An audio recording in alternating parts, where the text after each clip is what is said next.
నిర్మాత దిల్ రాజు దగ్గర ఓ అద్భుతమైన కథ ఉందట.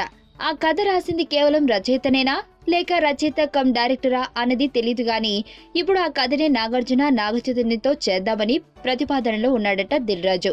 ఈ పాయింట్ నే నాగ్ ముందుంచాడట. అయితే నిజానికి ఈ పవర్ఫుల్ కథ బాలయ్య ఎన్టీఆర్ లకు అయితే సరిగ్గా సరిపోతుందని కథ గురించి తెలిసిన వారు అంటున్నమాట.